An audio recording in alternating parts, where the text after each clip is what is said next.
Welcome to our next installment here at The Ghost in the Machine.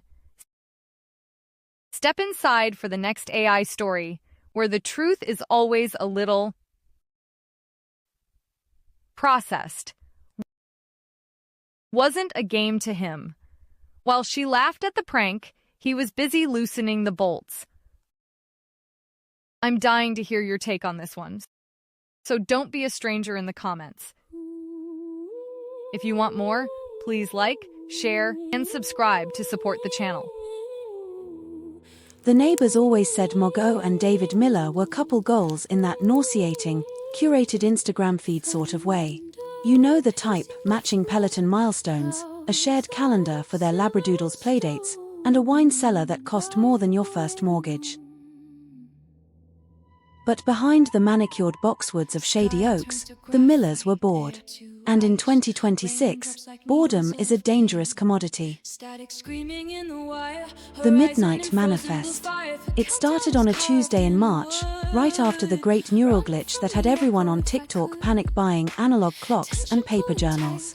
Margot and David were 3 bottles deep into a vintage Malbec, laughing about a true crime documentary where a husband had been caught because he'd Googled how to dissolve a body in a bathtub.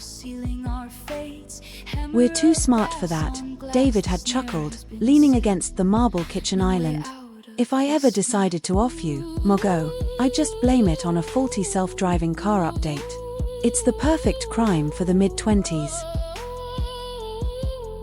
"Oh, please," Margot rolled her eyes, her voice thick with playful malice. "If I died, the first thing the police would do is check your browser history for cheap divorce lawyers. Let's make it a game." They grabbed a piece of heavy, cream-colored stationery, the kind Margot used for thank you notes after her charity galas. The note. "To whom it may concern. If you are reading this because I am dead, know this, my spouse did it. They've been planning it for months. This isn't a joke. Don't believe their lies. Signed, Margot Miller and David Miller." They both signed it with a flourish, giggling like teenagers. They tucked it into the back of a heavy, silver-framed portrait of their wedding day, hidden behind the velvet backing. "A digital-free insurance policy," David whispered. "The ultimate prank," Margot agreed. Then, they forgot about it.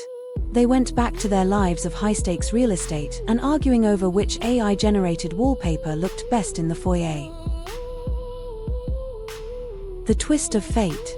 14 months later, the joke wasn't funny anymore. It wasn't a hitman or a slow-acting poison that did them in. It was a freak mechanical failure during the megastorm of 26. The structural collapse was instantaneous. David was killed on impact. Margot survived the initial crush but was pinned under a mahogany beam, the oxygen in the room thinning as a small electrical fire began to smolder in the walls. When the first responders finally broke through the debris, they found a chaotic scene. David's body was mangled, and Margot was unconscious, clinging to life. As the forensic team swept the room for the cause of the fire, a young technician knocked over the wedding portrait. The silver frame shattered. The velvet backing peeled away.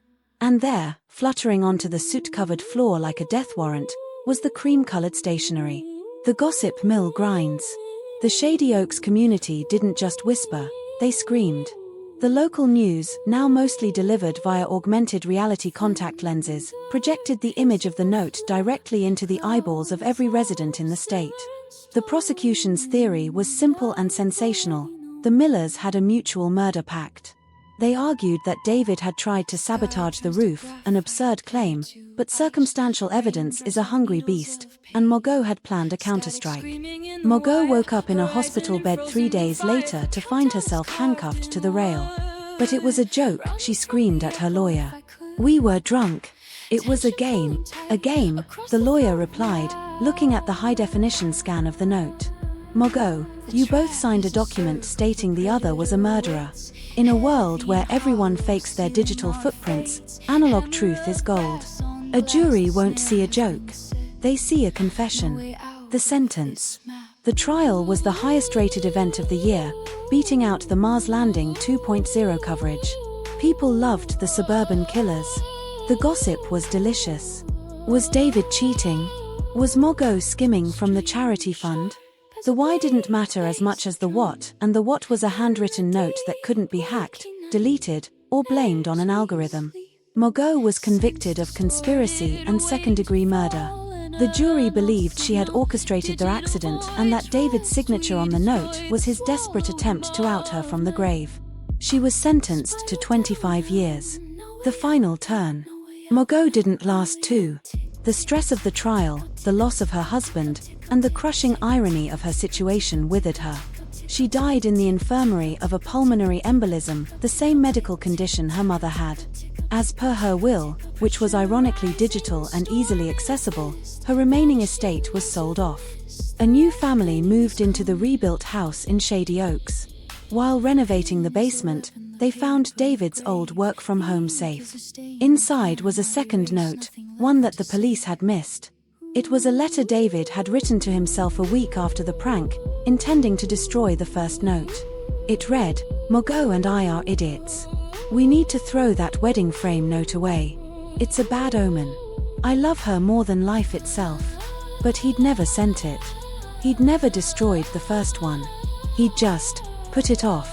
The moral of the story: in a world that records everything, we think we're safe if we keep our secrets off the cloud. We think the old ways are private. But paper doesn't have an undo button.